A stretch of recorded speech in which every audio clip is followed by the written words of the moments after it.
চারিদিকে একটি গুঞ্জন চলছে, যেটা হচ্ছে তামিম ইকবাল নাকি ক্রিকেটে ফিরছেন। অবশেষে আমি আপনাদের যদি একটু ক্লিয়ারিফাই করতে চাই তামিম ইকবাল ফিরছেন কিনা, তার আগে বলি তামিম ইকবাল খান গত বছরের সেই সেপ্টেম্বর মাসে সে ক্রিকেট থেকে বিদায় নেয় এবং ঘরের মাঠে একটি সিরিজ খেলে নিউজিল্যান্ডের বিপক্ষে। এরপরে কিন্তু সে আবারও তার ইনজুরি নিয়ে সে বিভিন্নভাবে স্ট্রাগল করে। পাশাপাশি এখন তিনি লড়াই করে যাচ্ছেন জাতীয় দলে ফেরার জন্য, এটাও যেমন বাস্তব এবং সত্য, এবং তামিম ইকবাল খুব দ্রুতই ফিরবেন। তবে আপাতত তামিম ইকবাল ফিরছেন বাংলাদেশ এবং ইন্ডিয়ার যে সামনে 19 তারিখে যে খেলা রয়েছে টেস্ট, টি-20 এবং ওডিআই, সেই সিরিজ দিয়ে তামিম ইকবাল ফিরছেন। তবে ফিরছেন কমেন্ট্রিতে, তামিম ইকবাল খান কমেন্ট্রি করবেন, অথবা অর্থাৎ হচ্ছে ধারাভাষ্যকার হিসেবে তামিম ইকবাল কে দেখা যাবে এই ইন্ডিয়াতে। এর জন্য তামিম ইকবাল ফ্যানদেরকে অবশ্যই সুখবর দিতেই চলে।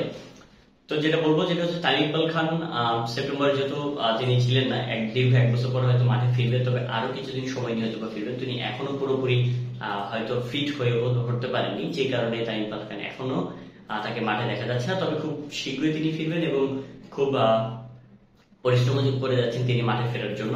তবে সুখবর যেটা হচ্ছে তামিম ইকবাল খানের ভক্তদের জন্য, তামিম ইকবাল খান কমেন্ট্রি বক্সে এবার দেখা যাবে ইন্ডিয়া এবং বাংলাদেশের সিরিজ চলাকালীন। এবং ইতিমধ্যে চ্যানেল স্টার যেটা রয়েছে ইন্ডিয়ান, সেই চ্যানেল স্টারের সাথে কথাবার্তা চলছে এবং খুব দ্রুতই তিনি কমেন্ট্রির মাধ্যমে আপনারা তাকে দেখতে পাবেন। এবং পাশাপাশি বাংলাদেশ টিমের খেলা রয়েছে 19 তারিখ, সেই 19 তারিখ থেকে আশা করি তাকে আপনারা কমেন্ট্রি বক্সে দেখতে পারবেন এবং তামিম ইকবাল খুব দ্রুতই ফিরবেন মাঠে, এমনটাই প্রত্যাশা। ধন্যবাদ।